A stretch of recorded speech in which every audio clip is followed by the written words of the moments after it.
Бул имарат Кыргызстандагы жүрөк ооруларды тейлеген түштүк регион боюнча жападан жалгыз оорукана болуп саналат.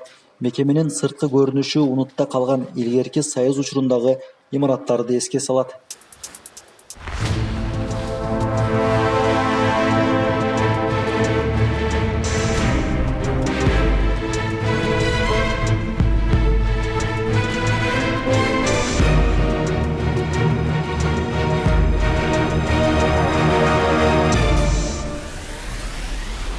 Дарыгерлер өкмөттөн жаңы мекеме куруп берүүнү талап кылышпайт. Болгону бар нерсени оңдоп түзөөдөн өткөрүү үчүн мамлекеттин казынасынан 60 миллион сом акча бөлдүрө албай бир топ жылдан бери чуркап келишет. Андан бери канча саламаттык сактоо министри алмашса да, бул жайга олуттуу көңүл бурулбай келүүдө. Кардиохирург Калдарбек Абдураманов кыргыз өкмөтүнө өздөрүн элита деп эсептеген эл өкүлдөрүнө да кескин нааразы. Эми дагы бир 60 миллиондой акчаны 6 жыл, 5-6 жыл болду. Анын жылына бир 10 миллиондон мамлекет бөлүп турганда деле ушул чоң бакыйган кардиохирург бүтүп калат эле дейм да. Эмнеге деле ушул биздин түштүк жүрөк шүйгү борбору өгөйлөнөт да өзүнчө эле. Мен түшүнбөйм. Мен жетекчилерге кат да жаздым. Акыркы жазган катым ана президентибизге жазылган кат болду. Аны да биз маалымат каражаттарынан айтып атабыз. Аймактарда өнүктүрүш керек да. Эмне үчүн биздин аймактык жүрөк шүйгү борбору өнүкпөй калды, жардам берилбей калат? Эмне үчүн ушундай шартта мына бизде жалаң балдар көбүнчө 30-40% жана ымыркайларда операция жасайбыз да. Алар эгерде 5 жашка чейин жакшы жардам ала албаса, операция болбосо алар каза болуп калат. Мен айтпасам буну ким айтыш керек анда? Буну ким айтыш керек? Жалал Абадта жайгашкан түштүк аймактык жүрөк кан тамыр хирургия илимий борборуна Кыргызстандын 7 облусунан келишет. Көп учурда тез жардам унаасы жоктугу дарыгерлерди убайымга салат.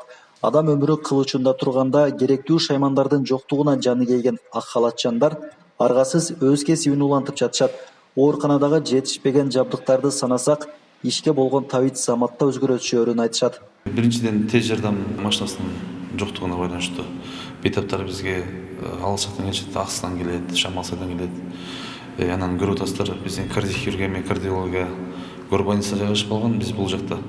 Анан бейтап ал жактан бул жакка келип аткан учурда кыйналабыз. Же болбосо бул жактан биз операция учурунда ар кандай коркунуч болот, осложнение болуп калса, бейтаптын акыбалы оорлошуп кетсе, ар жакка алып барганыбызда биздин тез жардам жоктугуна байланыштуу өзүбүздүн машинабыз менен алып барган күндөр көп болот. Акыркы жылдары жүрөк оорулардын саны өсүп, көпчүлүгү Кыргызстандагы медицина тармагына ичи чыкпай, чет жакта ден соолугун чыңап келүүдө. Ошол эле учурда коңшу өлкөлөрдөн Кыргызстанга жүрөккө операция жасатуу үчүн келгендер жүздөп саналат. Кыргыз дарыгерлеринен шыпа тапкан чет өлкөлүктөр оорукананын эски имаратына нааразычылыктарын ачык эле билдирип кетишет. Мен кантип буну айта алам? Мен элгиле эле Андижандан звонить этет. Ушу Ленинабадтан илгерки Худжент азыр Ленинабад. Ошактан келишет. Казакстандан келет, мына ишенишпейт кээ бирлер. Келишет. Москвадан өзүбүздүн жарандар кайра келип атышат ушул жерге.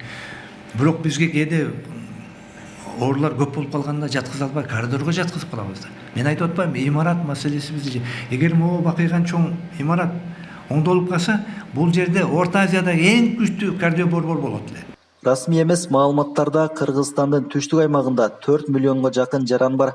Алардан тубаса жүрөк оорусу менен 1000ге жакын ымыркай төрөлөт. Өлкөдө жүрөк оорунун кесепетинен жылына 20 миңдей адам каза болот. Төмөндөгү цифраны эске алганда, жүрөк ооруларды өз учурунда дарылоо муктаждыгы жогору. Андыктан кардиохирургиянын азыркы абалын тез арада жакшыртуу маселесине өкмөт көңүл бурат деп үмүт арта туралы. Дамир Кубанычбеков, Шерзат Эгембердиев, 7 канал, Жалал Абад шаары.